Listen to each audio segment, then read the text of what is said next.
Pastor Stacy Swimp testified at a Michigan hearing about extending civil rights protections to the LGBT community. So let's listen and then we'll break it down. I want to jump right into the narrative of civil rights because one of the things that I see taking place is that there's a comparison between the homosexual allegation of gay rights and black civil rights. And as a minister of the gospel, as a black American whose parents participated in the freedom riots, my ancestors were slaves on plantations in the state of South Carolina, Arkansas, Tennessee, Indiana, and Mississippi.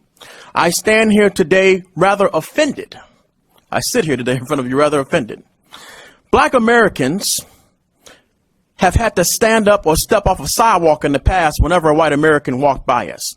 I ask, has anyone from the LGBT community ever had to stand up or step off the sidewalk whenever a straight person walked by?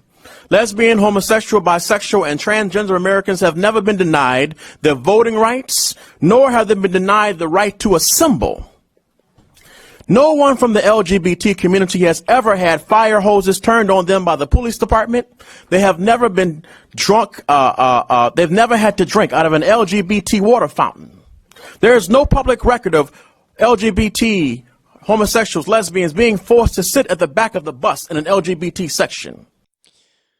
No, but in 29 states, you can be fired for being gay. In 29 states, a business can refuse you service because you're gay. In over a dozen states, you don't have the right to get married if you're gay. In over 80 countries around the world, you get put in jail if you're gay.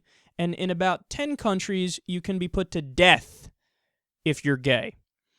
So your argument is basically the discrimination against black people was really, really, really bad. And the discrimination against gay people, it's just bad.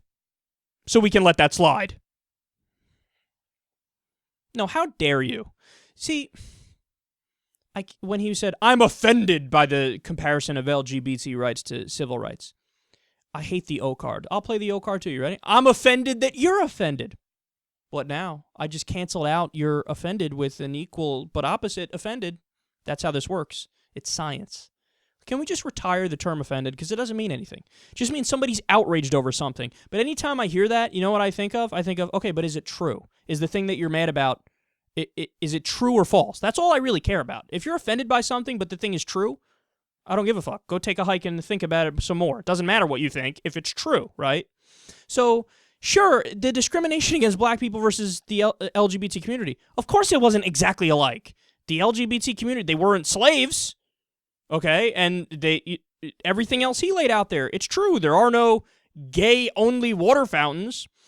But to pretend like that means that all of the discrimination against gay people today is not valid, it's not a concern, we should allow it, that's ridiculous. I mean, Charles Barkley, who I haven't been agreeing with a lot lately because he's been speaking about Ferguson in weird ways and speaking about the Eric Garner situation in weird ways, he made a great point about how African Americans should treat people on issues like this. He says, we understand better than anybody bigotry and intolerance and being disenfranchised.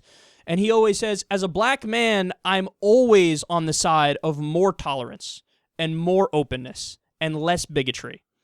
So, obviously that would extend to the LGBT community.